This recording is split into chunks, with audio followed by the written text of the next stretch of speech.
Она посмотрела мне прямо в глаза и сказала это так, словно выбрасывала прошлонедельный салат. Моя бывшая все еще знает, как со мной обращаться. Ни дрожи, ни вины. Только этот маленький самодовольный наклон головы, который говорил, что она думала, что чего-то захочет. Мы только что поужинали. Если курицу и холодное молчание можно назвать едой. Я спросил, не хочет ли она пойти куда-нибудь выпить? Может, в кино, куда-нибудь. Куда угодно. Ее ответом было очередное пожатие плечами. Затем эта фраза. Это чёртова фраза. Я не кричал, ничего не бросал, не спрашивал, кто он такой или когда это началось. Я просто стоял и смотрел на нее, как на совершенно незнакомую женщину, которая вошла на мою кухню и начала перестраивать мою жизнь. Затем я прошел по коридору, открыл наш спальный шкаф и достал старую кожаную дорожную сумку, которой не касался годами. Я бросил туда ровно столько, чтобы стало ясно, что я не убегаю. Я уходил чистым, острым, не оправдываясь. Она последовала за мной по коридору, скрестив руки, ухмыляясь, как какой-то школьник, только что выигравший конкурс по взглядам. «Вау, правда? Это все? Ты просто собираешься собрать вещи и сбежать?» Я не ответил. Я даже не посмотрел на нее.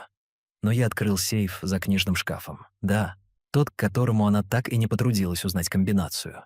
И достал черную огнеупорную папку, которую я тихо собирал последние 6 месяцев. Она склонила голову, увидев ее. «Что это?» Я застегнул сумку. «Не сегодня», — сказал я, повторяя ее слова. Затем я ушел. И прежде чем мы пойдем дальше, если это зацепило вас так же, как меня в ту ночь, сделайте мне одно одолжение. Подпишитесь. Более 90% из вас слушают без подписки. Но этот канал работает на реальных историях и настоящем огне. Ваша поддержка имеет огромное значение. Вернемся к Наталье. Она не звонила, не писала, ни той ночью, ни на следующее утро. В этом-то и дело с такими людьми, как она. Они думают, что молчание означает силу. Они не понимают, что для некоторых из нас молчание — это скальпель. Вы используете его, когда работа уже наполовину выполнена. Она, вероятно, думала, что я ныл в каком-нибудь убогом мотеле, ел еду на вынос и сожалел обо всем. Чего она не знала, так это того, что я ушел не только с зубной щеткой и носками. Я ушел с планом, списком и каждым документом, который она когда-либо подписывала, не читая. Потому что 6 месяцев назад, когда начались головные боли и участились девичьи вечера, я начал обращать внимание не на нее, а на все вокруг нее.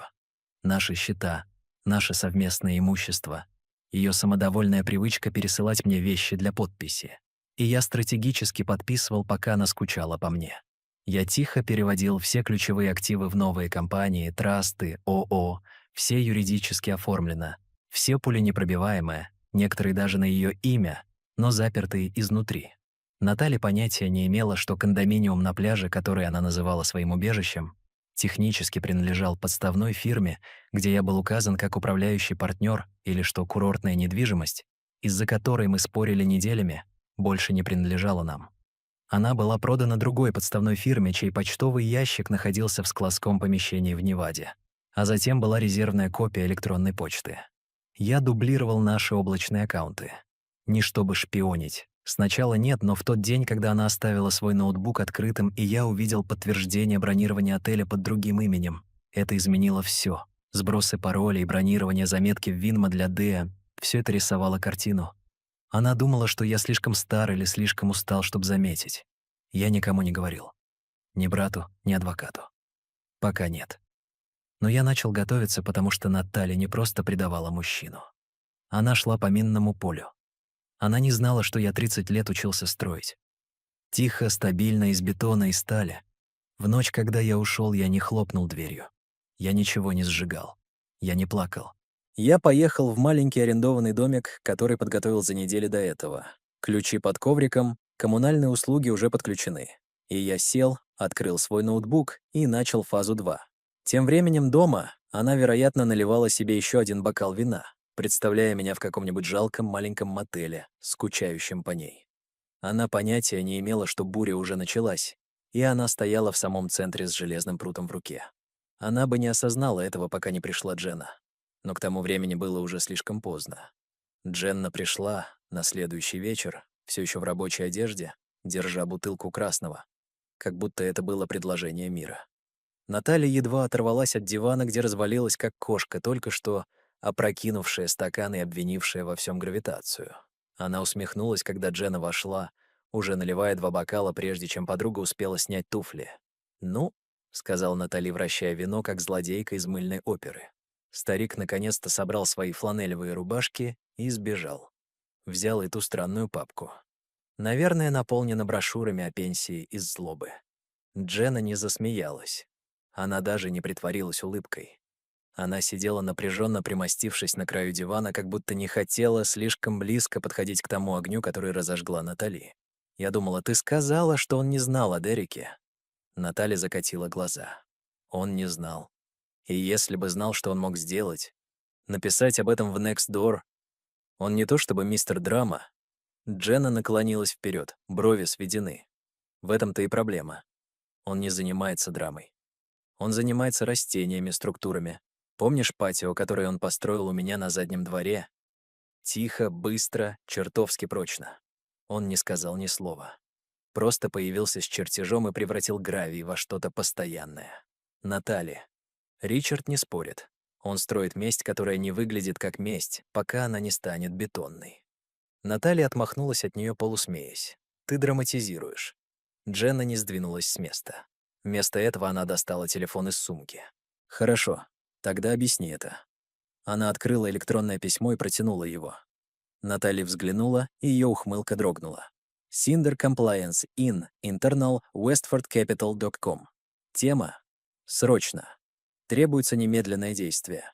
Тело письма. Пожалуйста. Ознакомьтесь с вашими недавними раскрытиями информации относительно внеофисных поездок, финансируемых за счет корпоративных грантов на оздоровление. Нераскрытие романтических или личных отношений с соответствующими лицами может привести к внутреннему расследованию и возможным санкциям. Прикреплен флажок записи календаря, имя, отель, ее имя, Дерек. Тот же Дерек, который когда-то был просто другом. Тот же, кто все еще работал консультантом в ее фирме. Тот же человек, который до сих пор был всего лишь призраком в ее ночных шепотах. Пальцы Натальи сжались вокруг телефона. Как, черт возьми, это было помечено. Дженна, ты думаешь, Ричард не заметил, что ты вела себя странно месяцами? Что он просто собрал вещи и ушел, как брошенная собака? Натали, этот человек не оставляет следов. Он медленно накапливает давление, и когда оно разрывается, он уже находится по другую сторону горы. Натали закусила губу, снова сканируя электронное письмо, как будто второй взгляд мог изменить содержание. Но как он вообще мог получить доступ к системам моей компании? Дженна моргнула. «Нат, ты ему все переслала. Ты использовала его ноутбук, когда твой сломался в прошлом году. Помнишь? Ты сохранила свои рабочие пароли в Chrome. Я видела, как ты это делала в том домике у озера. У тебя буквально была папка с названием HR Stuff на рабочем столе. Я удалила ее. Наталья зашипела. «Конечно, ты удалила ярлык», — ровно сказала Дженна. «Ты думаешь, это что-то значит для парня, который раньше управлял строительными контрактами с военными субподрядчиками?» У Натальи упал желудок. «Ты преувеличиваешь». Дженна открыла еще один файл на своем телефоне. Этот только что попал во внутренний чат Вестфорд. Имена еще не названы, но они начинают шептаться. Анонимное заявление на портал соответствия. Полная документация. Анонимная как же. Наталья залпом выпила вино. Ладно, предположим, он отправил. И что? Это легкое наказание. HR ерунда. Я выживу. Может быть, сказала Дженна, внимательно наблюдая за ней.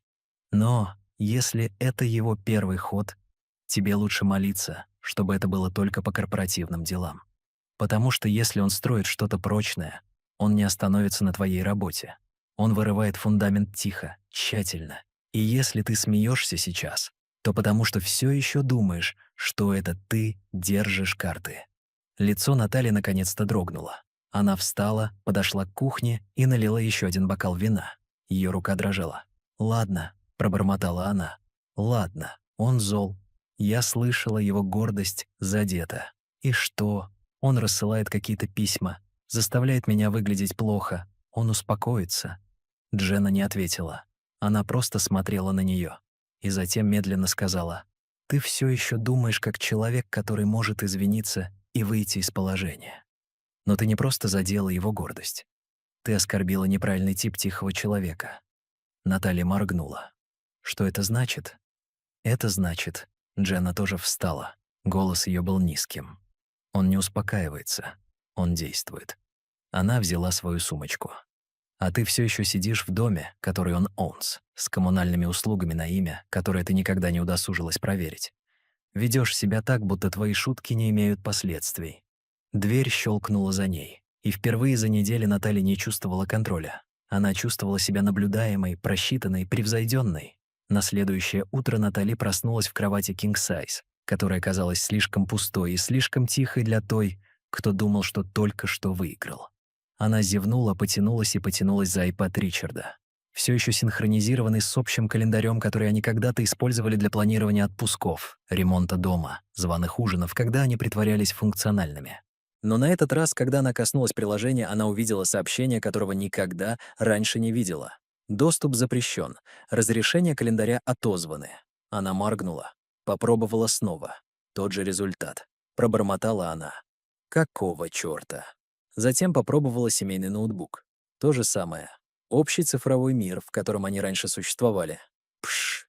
Она даже не заметила, как щелкнули замки. И так она сделала то, что делают такие люди, как она, когда контроль ускользает из их рук. Она взяла телефон и начала лгать. Она позвонила Лизе, бывшей помощнице Ричарда, милой, доверчивой Лизе, которая всегда обожала мисс Натали. Наталья включила свой самый мягкий, самый срочный голос. «Лиза, привет. Прости, что беспокою. Телефон Ричарда должно быть выключен, и я... Мне просто нужно знать, где он. Это семейная чрезвычайная ситуация». Пауза. Лиза поколебалась. Затем. Боже, ее сердце слишком острое и склонное к проблемам. О, он в Колорадо. Думаю, он говорил что-то про эскроу и встречи по соответствию. Что-то про файл Evergreen. Ты, наверное, знаешь больше, чем я. Наталья чуть не уронила телефон. Evergreen. Она не слышала этого слова больше года. Evergreen было названием ООО, связанным с горным кондо в Аспене. Технически ее маленькое убежище, которое она говорила друзьям, было единственным, что Ричард мне дал без всяких условий. Только теперь она поняла, что никогда не подписывала договор купли-продажи. Она просто что-то подписала. Что-то, что Ричард однажды утром всучил ей за завтраком. «Документы ООО», — сказал он непринужденно.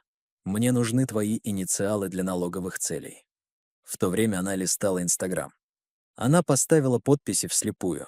И теперь тоже ООО, по-видимому, было вовлечено во встречу по соответствию и эскроу-процесс в Колорадо. Ричард не был в отпуске.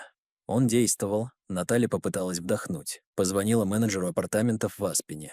Автоответчик. Попыталась снова. На 4-й попытке кто-то ответил.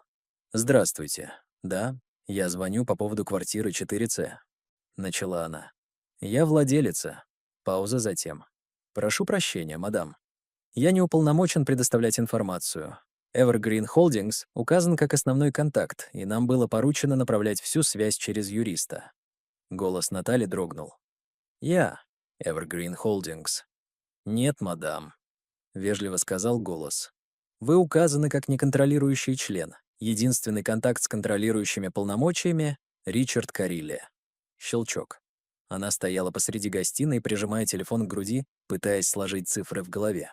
Аспен ООО «Эскроу соответствие». Слово. Которое она когда-то отбрасывала как скучные деловые дела Ричи, теперь звучало как удары молота. Она схватила свой ноутбук, лихорадочно ища старые электронные письма, документы, что-нибудь с ее именем и Evergreen. Было несколько пересланных файлов, которые она никогда не читала, просто подписала. Ее подпись, ее инициалы. Но каждый документ имел одну общую черту — мелкий шрифт, и его имя рядом с каждым контролирующим титулом. Он построил кондо, дал ей ключи, позволил ей его обставить, но она никогда им не владела. Он владел. Она попыталась позвонить ему. Прямой автоответчик. Затем она попробовала Дерека. Без ответа. Отправила сообщение. «Ты знаешь, где Ричард?» Ответа нет. Она встала перед большим напольным зеркалом в коридоре. То, которое она купила во время своей фазы современного минимализма, глядя на себя, как будто она могла заметить какой-то видимый изъян. Вместо этого она увидела нечто худшее. Отражение женщины, которая ни разу не спросила, что я на самом деле подписываю.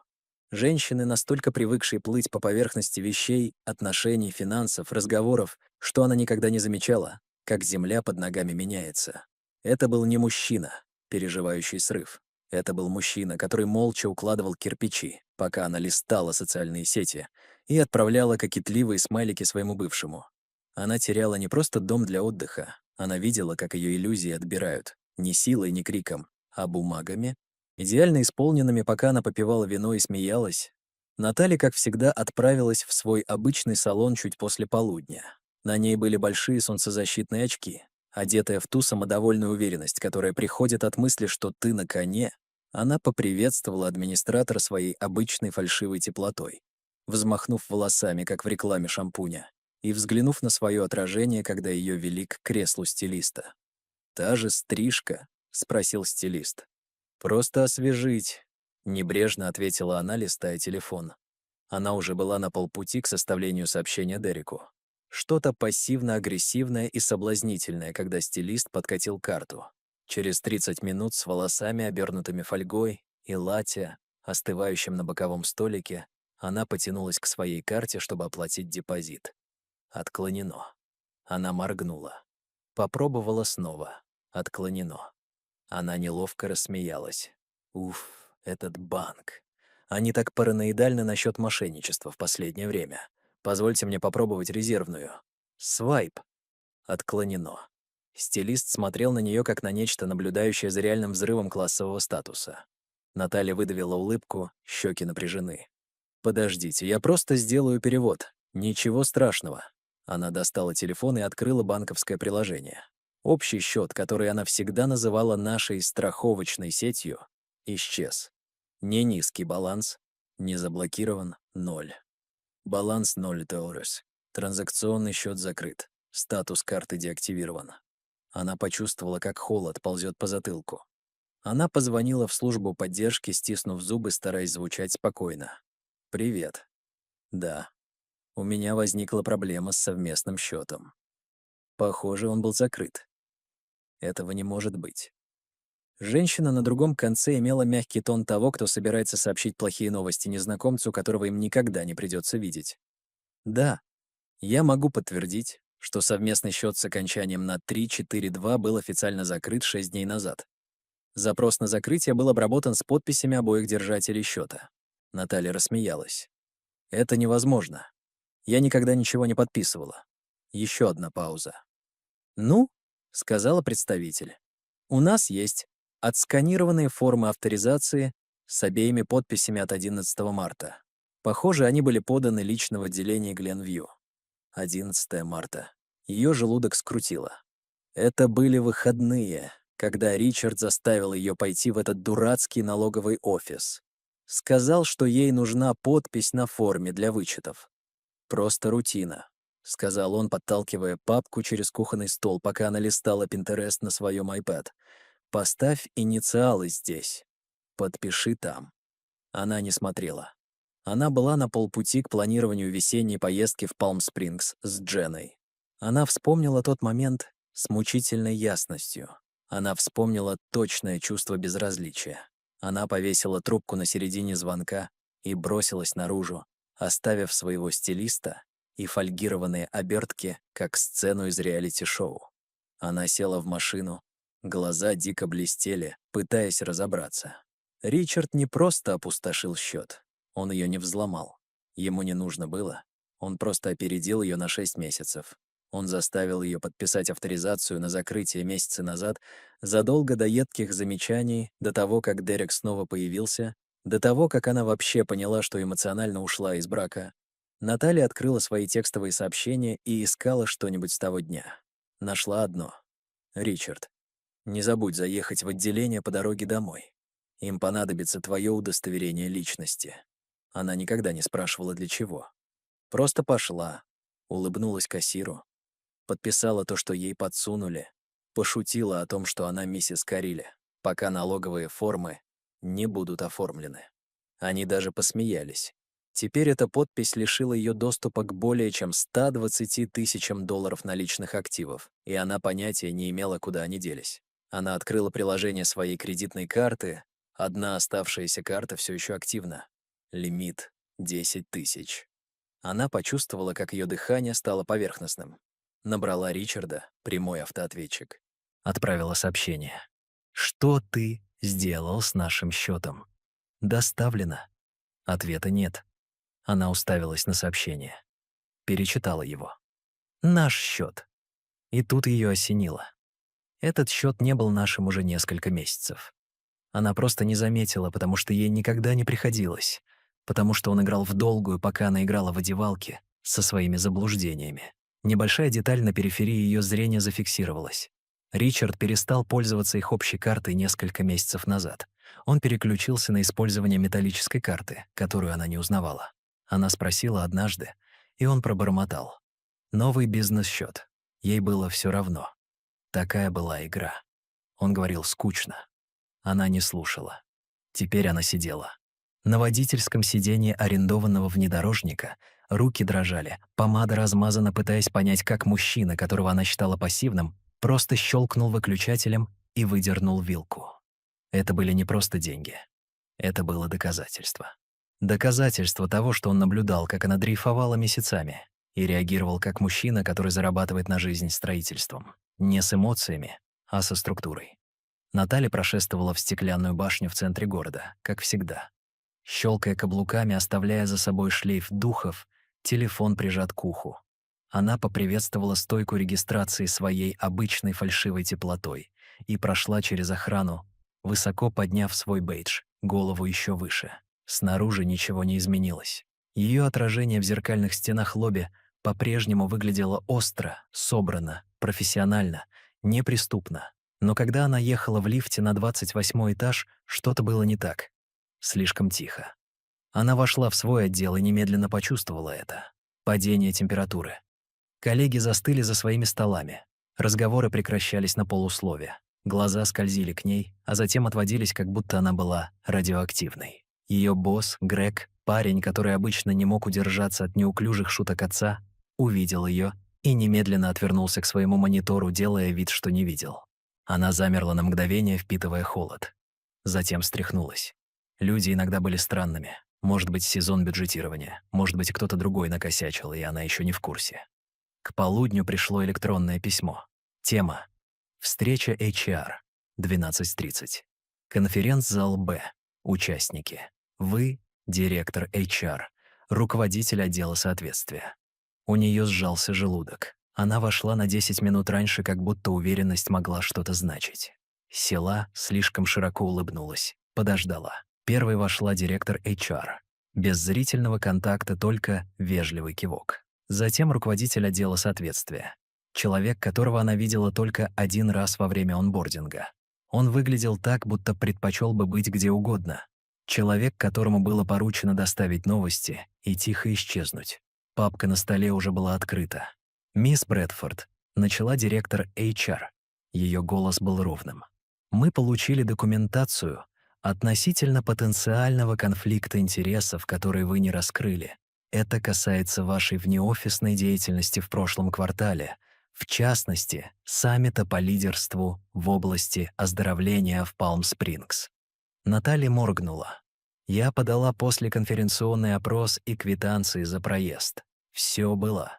Руководитель отдела соответствия подвинул лист по столу. Счет из отеля. Выделенная строка номер 204. Бесплатно в рамках вашего контракта с поставщиком. Гость 1 — Наталья Брэдфорд. Гость 2 — Дерек Маршалл.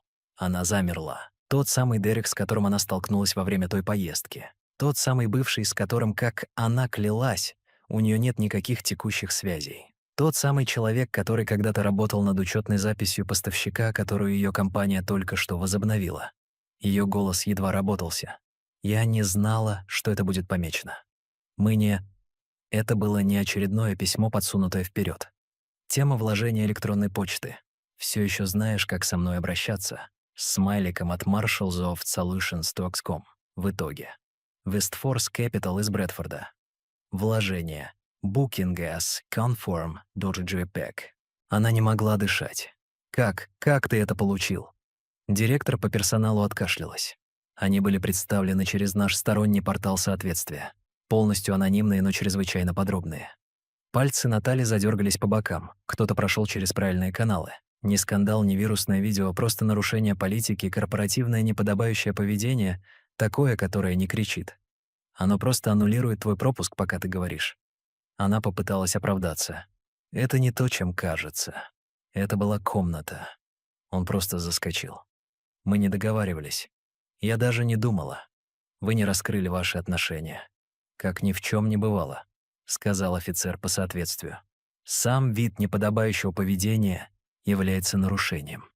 Но мы не сделали ничего незаконного, возразила она. Никто не обвиняет вас в незаконных действиях, сказал директор по персоналу. Мы оцениваем риски, ответственность, добросовестность поставщиков и нарушение этических норм. Это процедура. Процедура. Самое уродливое слово в лексиконе отдела кадров. В голове Натали проносились мысли. Кто знал? Дженна? Нет. Дженна бы ее предупредила. Дерек? Маловероятно. Он был слишком самосохраняющим.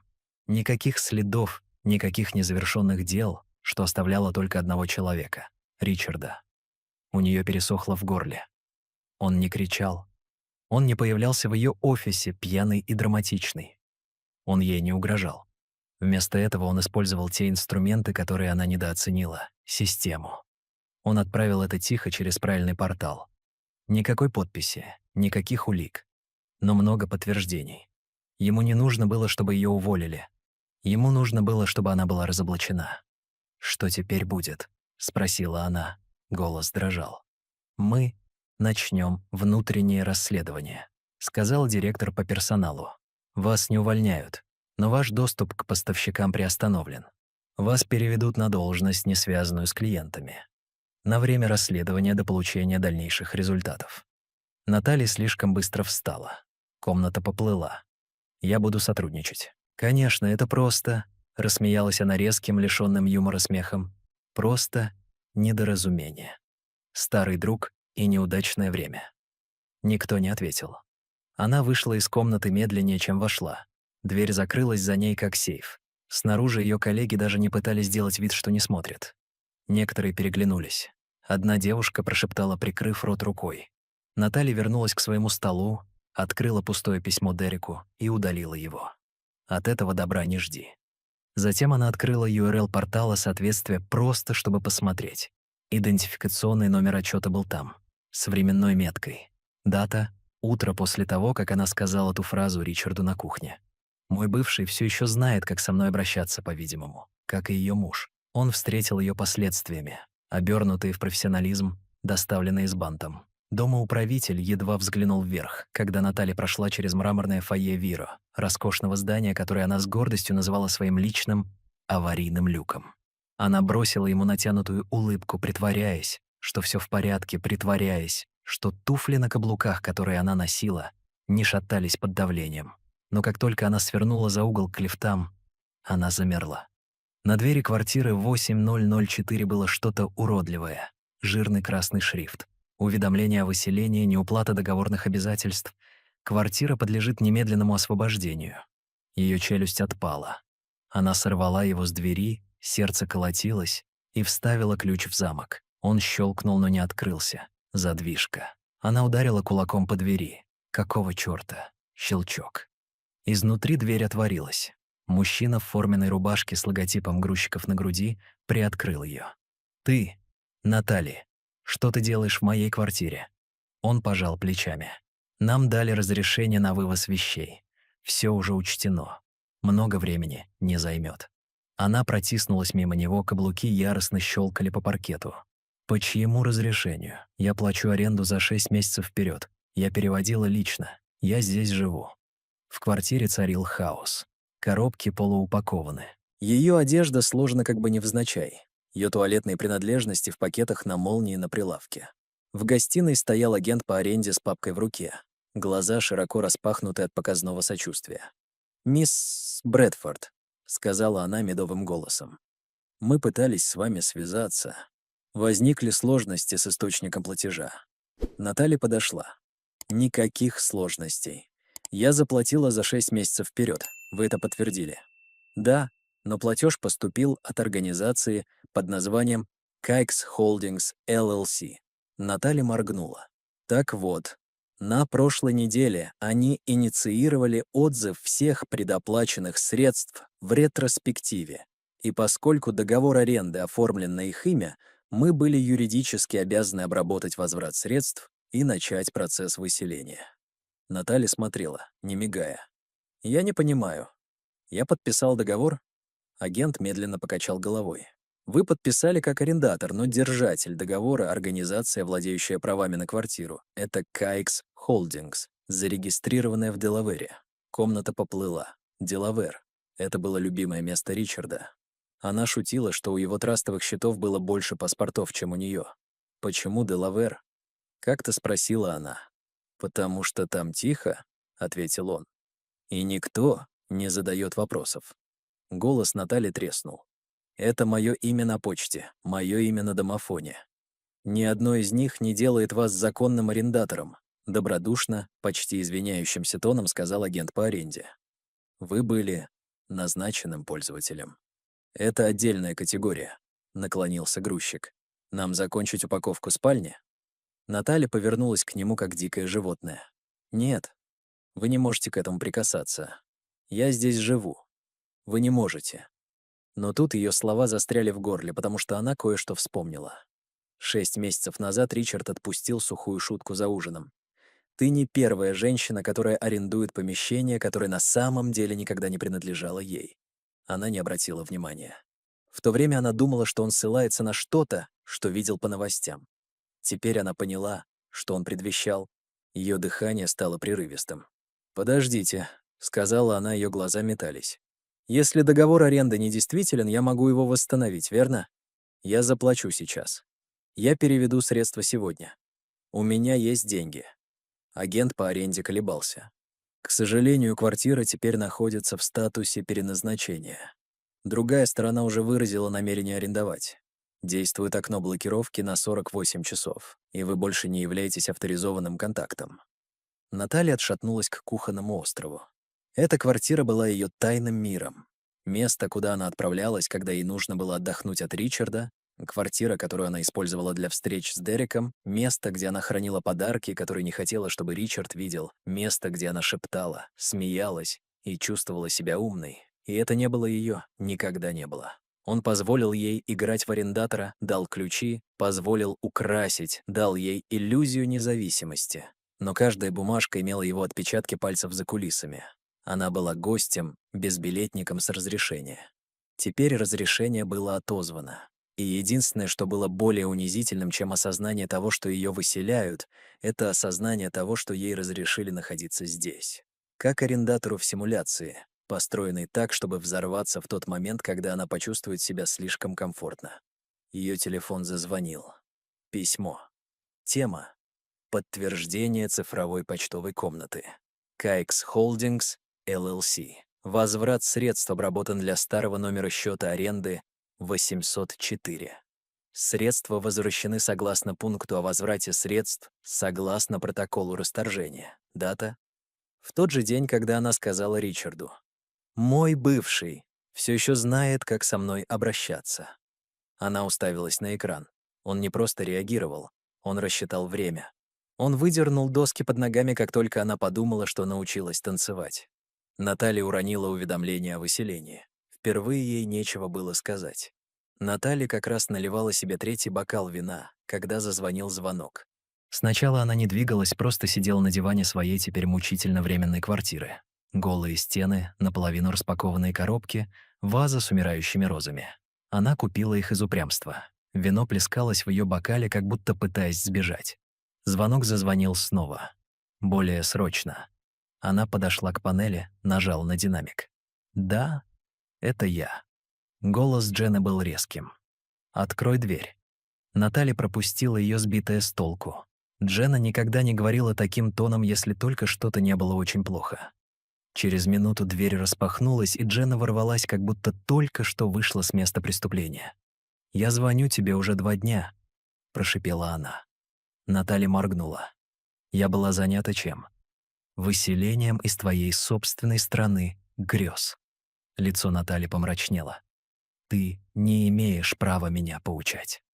Дженна даже не дрогнула. Она прошла прямо к кухонному острову и бросила толстую папку из манилы. Тогда пусть это сделает. Наталья уставилась на нее. Что это? Глаза Дженны были широко распахнуты, не мигая. Доказательство того, что тебя стерли. Наталья выпустила сдавленный горький смешок. Он блефует. Это все показуха. Умеренный приступ ярости в замедленной съемке. Ему надоест. Дженна не улыбнулась. Нет, он не блефует, он стратегически мыслит. А ты все еще застряла в первом эпизоде своего собственного ситкома, в то время как он уже снимает финал. Наталья схватила папку, открыла ее. Сердце колотилось. Внутри скриншот, панель входа, безопасный сервер, внутренний административный портал, заголовок наверху. Отмененный доступ супруга. Завершено. Идентификатор отправки. Временная метка, ее имя, ее старый адрес электронной почты, ее архивные коды авторизации. Статус. Привилегии доступа отозваны навсегда. Колени Натальи подкосились. Дженна подошла ближе, голос тихий. Он подал это в ночь, когда ты сказал эту вещь о своем бывшем. Наталья покачала головой. Нет, нет, это... Он не может просто стереть меня из наших счетов. Он не стер, сказала Дженна. Ты стерла себя. Он просто подал документы. Наталья ухватилась за край счетчика.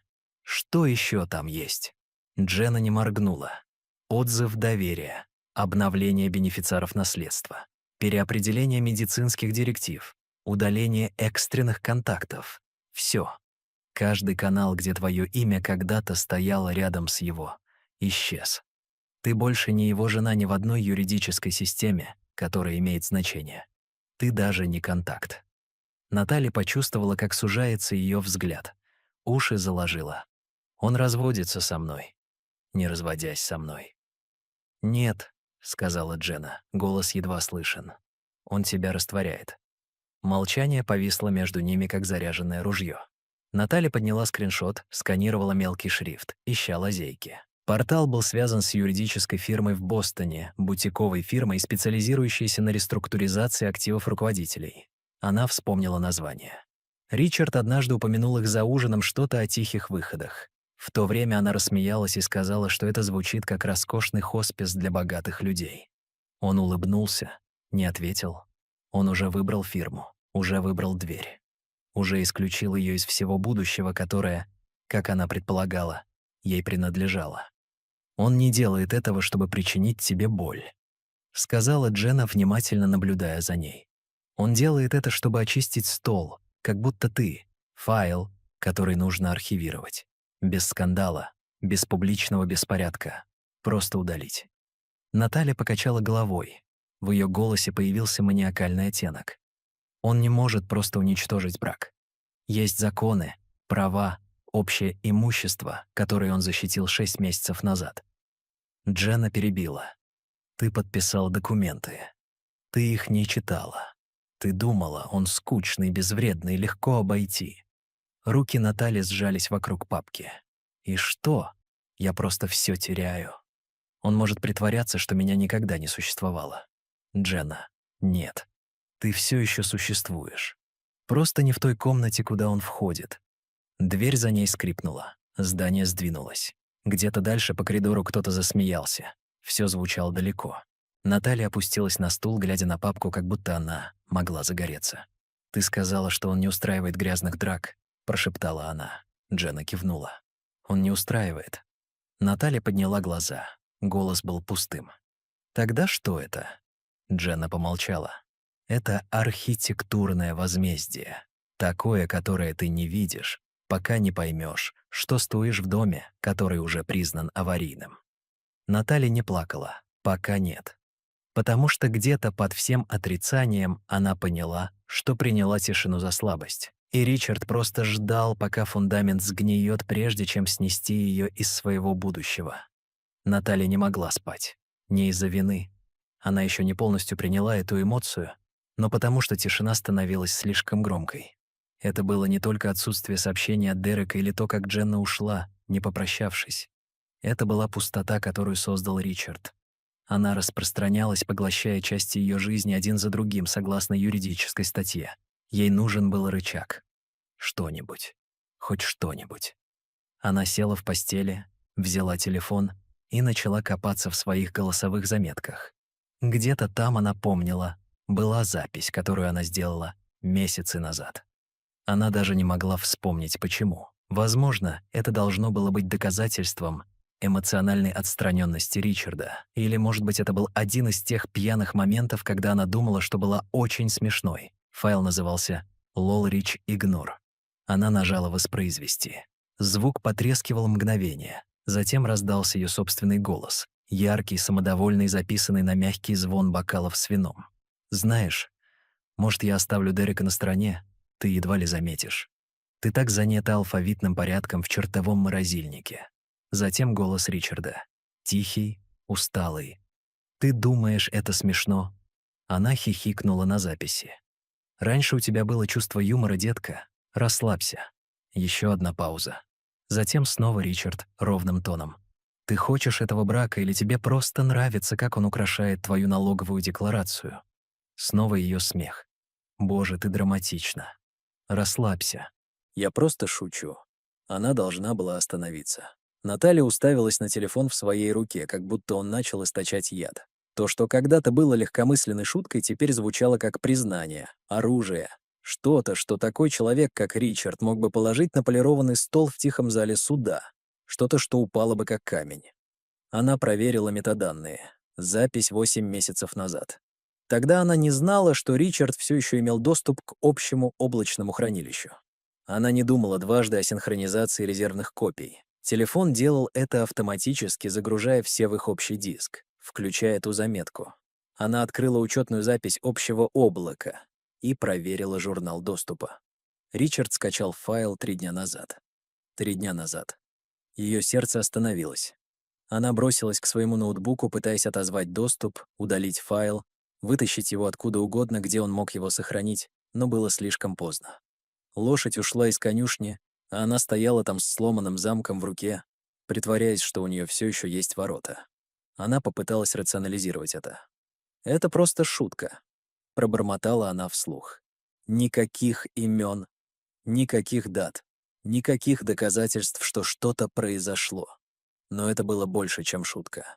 Это был ее голос, ее смех, ее точный тон, полный насмешки в прямой ответ на вопрос ее мужа о целостности их брака. И в юридической битве тон имел значение. Особенно, когда ты пытаешься аргументировать в пользу супружеской поддержки. Ее адвокат уже предупредил ее.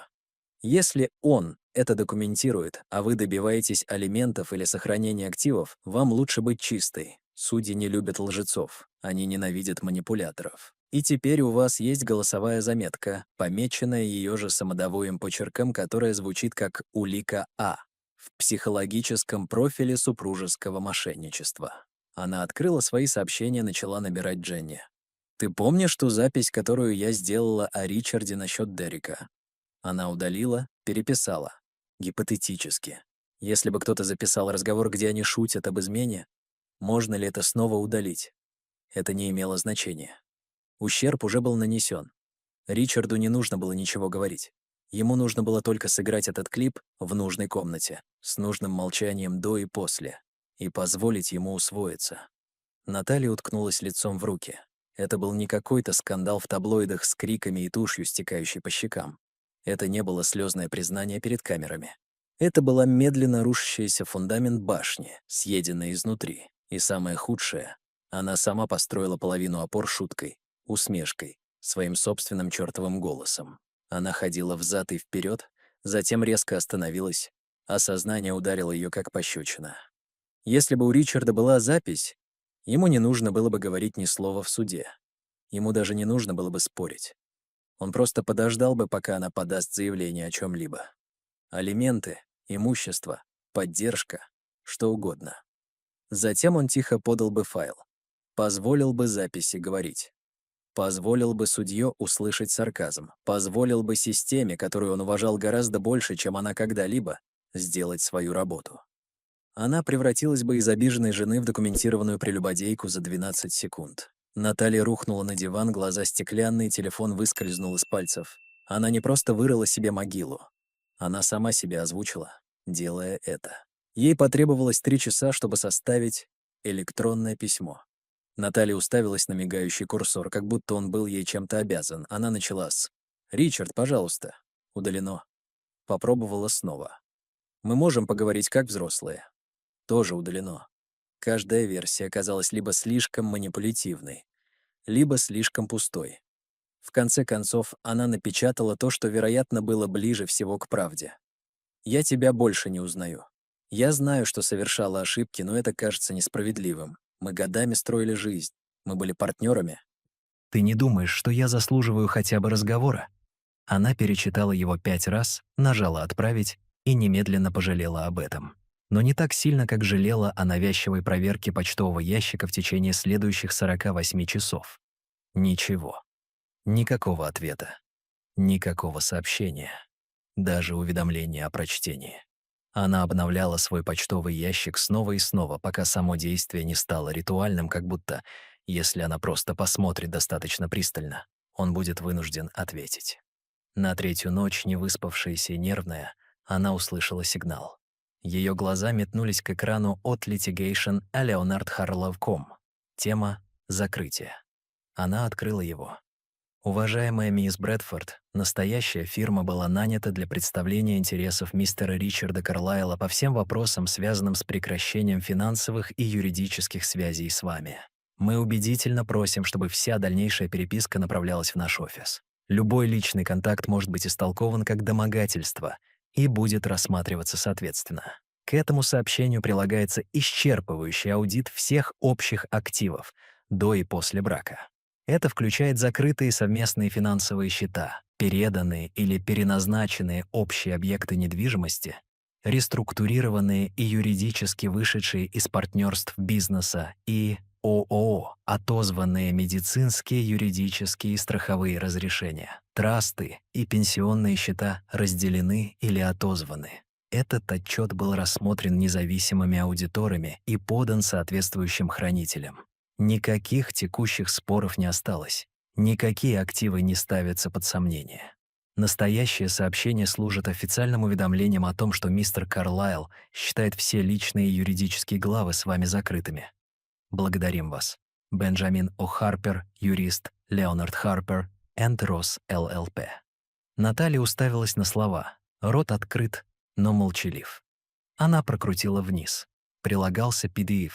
86 страниц тщательно детализированных счетов, временных меток, журналов снятия средств, переименования документов на собственность, подтверждений закрытия из банков, подписей хранителей. Все учтено, все связи разорваны, нет места для. Он сказал, она сказала. Никаких обвинений для использования, никаких лазеек для эксплуатации, даже ни одной опечатки. Он задокументировал смерть их брака как судебный эксперт. Даже заголовок письма «Закрытие» был хирургическим. Там не было сказано «окончание», не было сказано «развод». Там было сказано «закрытие», как проект, который превысил бюджет, затянулся слишком долго и, наконец-то, был закрыт. Бизнес-термин, отмеченная галочка. Она прокрутила снова, в надежде найти что-то большее. Заметку, подпись, единственную строку его собственными словами. Ничего. Единственным следом его было отсутствие эмоций. Наталья откинулась на жесткий диван своей квартиры и почувствовала весь вес того, что он сделал. Не громко, не мстительно, а точно. Это была не месть. Это было административное уничтожение. Она держала юридические документы, но на самом деле она держала надгробный камень. Ричард не игнорировал ее. Он увековечил ее, а затем архивировал ее под заголовком «Дальнейших действий не требуется». В квартире снова стало холодно. Не из-за погоды. Лето все еще цеплялось за окна, но от тяжести неподвижности. Наталья не включила ни одного света. Бутылка вина лежала наполовину опустошенной на кухонном столе. Занавески были задернуты, но не из соображений конфиденциальности. Скорее потому, что солнечный свет, дерзнувший проникнуть в комнату, казался неуместным, когда ее мир рушился во тьме. Она сидела на диване босиком, укутавшись в старую толстовку Ричарда из колледжа. Иронично, учитывая, что раньше она подшучивала над ним за то, что он носил ее по дому. Теперь это была единственная вещь, которая еще сохраняла запах его жизни. Ее жизни. Их жизни. Тишина была оглушительнее любого крика, которым они никогда не обменялись. Она отдавалась эхом в ее костях. И тут — бам! Входная дверь распахнулась с такой силой, что ударилась о дверной стопор и отскочила. Дженна ворвалась, как торнадо, окутанная недоверием. Лицо ее было бледным, как полотно, одна дрожащая рука сжимала свернутую газету. Наталья вздрогнула. «Господи, Джен, ты идиотка!» — воскликнула Дженна. Голос ее срывался. «Думаешь, он просто ушел?» Наталья медленно моргнула. «Его нет. Он не отвечает». «Адвокат», — Дженна бросила газету. Она проскользила по стеклянному журнальному столику и ударилась о колено Натали. «Прочти». Натали вздрогнула, затем медленно развернула газету. Первая полоса. Жирный заголовок. «Империя недвижимости жертвует $3 миллиона в виде собственности женскому приюту имени экс-супруги, согласно пункту о неверности». Под ним было фото. Церемония перерезания ленточки, улыбающиеся женщины, новое учреждение, а позади них, в темно-сером костюме и синем галстуке, стоял Ричард. Не сиял, не позировал, просто был там, присутствовал собранный, призрак, которого она больше не могла преследовать. Дыхание Натальи перехватило. Она прочитала статью или пыталась. Ее взгляд скользил по фразам. Анонимно, но подтверждено, что структурировано Карил Холдингс. Пожертвование обработано через ООО, связанное с бракоразводными пунктами и положениями о моральном поведении. Внутренние документы называют Натали Брэдфорд поведенческим триггером для активации пункта. Ее имя в печати увековеченное, связанное не с благотворительностью, а с причиной ее существования. Он не писал пост мести, не снимал видео, чтобы рассказать все. Он воздвиг монумент тому, что она сделала, и вырезал ее имя на фундаменте. «Он использовал тебя», — прошептала Дженна. Голос дрожал. «Он использовал твое предательство как юридический рычаг для активации спящего пункта в трастовом соглашении. Это здание не просто было пожертвовано, оно было конфисковано. Он структурировал это так, что в момент, когда ты нарушила верность, собственность перешла к цели, к которой ты никогда не смогла бы прикоснуться». Губы Натали приоткрылись, но слов не было. «Он построил здание», — продолжала Дженна. Глаза ее блестели. Назвал его в честь своего пункта о восстановлении. Юристы уже называют это знаковым событием в области частных имущественных споров. Его будут изучать. Наталья крепче сжала толстовку. Ногти впивались в швы. «А ты?» — осеклась Дженна. «Ты думала, что выигрываешь. Ты насмехалась над ним, пока он писал завещание». Наталья ахнула. «Он не может. Он использовал мое имя». «Нет», — сказала Дженна ровно. «Он использовал твои поступки. Имя было просто подписью». Тишина. Тяжелая, окончательная. Наталья уронила газету. Она затрепетала и упала на пол, словно обвинительное заключение. Она рухнула на колени, глядя перед собой невидящим взглядом. Он стер ее из своей жизни, но вписал в историю. Не как жену, не как партнера,